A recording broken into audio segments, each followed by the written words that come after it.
Olá, a garantia de orçamento para projetos estratégicos das Forças Armadas é o tema desse Palavra Aberta.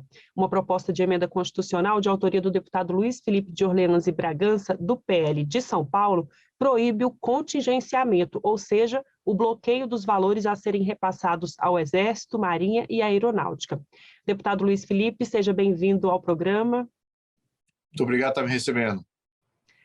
Deputado, por que o senhor quer inserir na Constituição a garantia de orçamento sem cortes para as Forças Armadas? E já aproveita também para explicar quais são esses projetos estratégicos. Perfeito.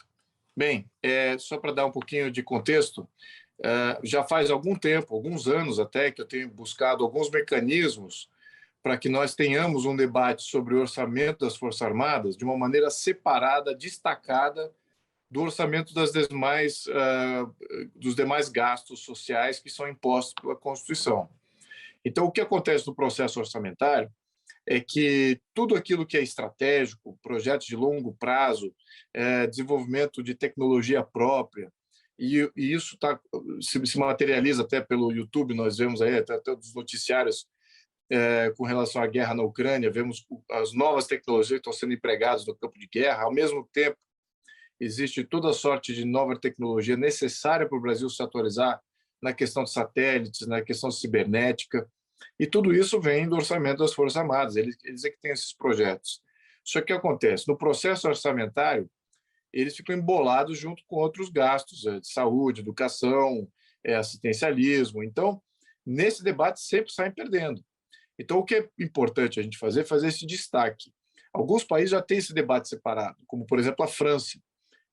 Foi a minha intenção de até fazer um mecanismo, usar um mecanismo similar ao que existe na França, que é uma lei de programação militar, e é uma discussão que é feita separado do orçamento que é adotado pelo Congresso. No entanto, é um debate público, e nesse debate se estabelece quais são os programas militares que a França vai manter por longo prazo.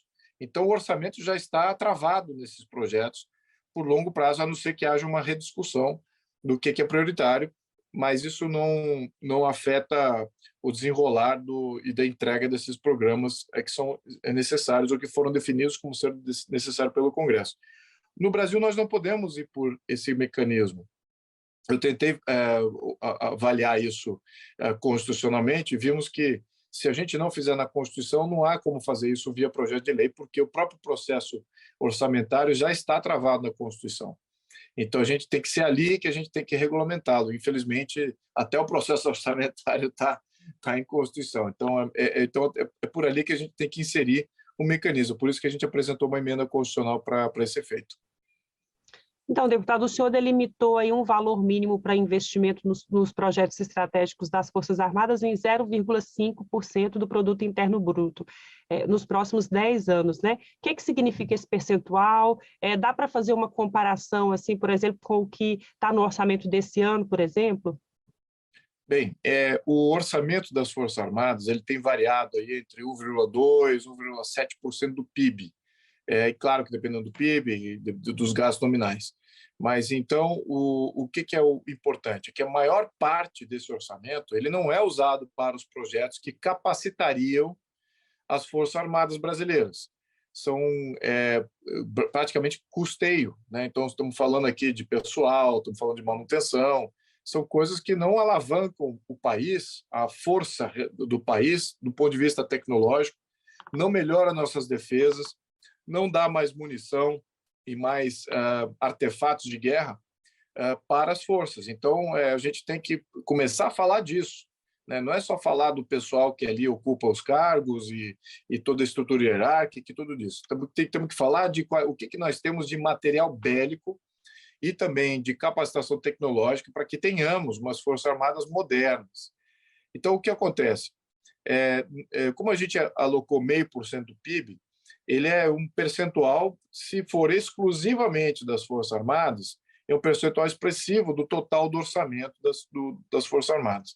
Mas eu não defini se vai vir do orçamento das Forças Armadas ou se é uma coisa destacada. Isso é um processo separado, né? O que eu estou definindo é que, no mínimo, temos que separar aí 0,5% do PIB em orçamento para que isso seja aceito como sendo uma base necessária de projetos de longo prazo, para em cima disso, ou em paralelo a isso, ou aí depende como é que vai se maturar a discussão orçamentária, o orçamento das Forças Armadas seja feito. Então, eu estou pensando aqui no ponto de vista material mesmo. Então, o que inclui esses projetos de longo prazo? Nada que seja custeio. Então, tudo que seja investimento em tecnologia, área cibernética, aeroespacial, área nuclear, área bélica, projetos não só de novas instalações, mas também de novos material bélico efetivo, né?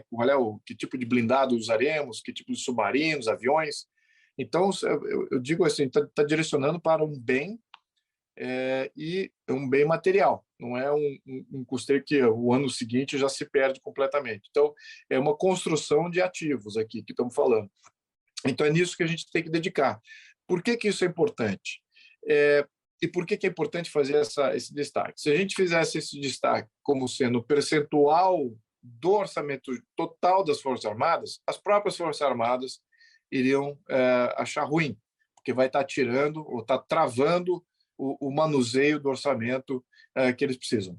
E, por outro lado, se a gente colocar isso como sendo um acréscimo ao orçamento das Forças Armadas, aí muitos daqueles que não gostam das Forças Armadas, que não veem a prioridade disso, vão estar falando, vai estar aumentando o orçamento das Forças Armadas. Então, eu estou tirando essa discussão para um segundo momento. O primeiro momento é que todos têm um grande consenso, aí eu acho que teve uma adesão bem ampla, um projeto bem fácil, falou assim, olha, pessoal, não importa se vocês são a favor ou contra as Forças Armadas, o que importa é que o país está indefeso no século XXI e precisamos o capacitar tecnologicamente. E estou alocando aqui um mínimo, pode até ser mais do que isso, mas um mínimo constitucional de 0,5% do PIB para que a gente possa se reatualizar e poder enfrentar os desafios tal qual eles se apresentam nesse século. Né? Nós estamos completamente fora do jogo, na minha opinião, de defesa do que são os reais desafios do Brasil, que não envolve os nossos parceiros e vizinhos aqui, irmãos. Não é isso. Né? Muitos apontam, mas temos aqui, não temos inimigos regionais. Não temos mesmo.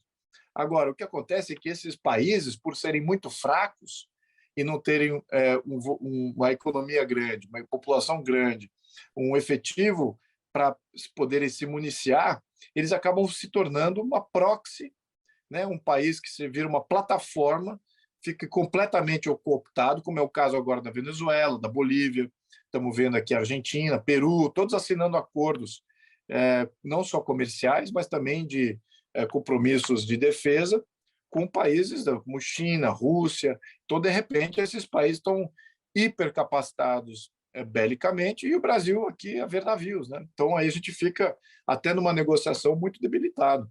Então, é para isso que a gente está fazendo isso. Então, nesse ponto, eu acho que tem uma coesão bem forte dos deputados que a gente precisa se reatualizar tecnologicamente. Tá certo, deputado. Muito obrigada por sua participação aqui com a gente mais uma vez. Obrigado pelo tempo. Eu conversei com o deputado Luiz Felipe de Orleans e Bragança, do PL de São Paulo, sobre a proposta que proíbe o bloqueio do orçamento destinado aos projetos estratégicos das Forças Armadas. Até o próximo programa.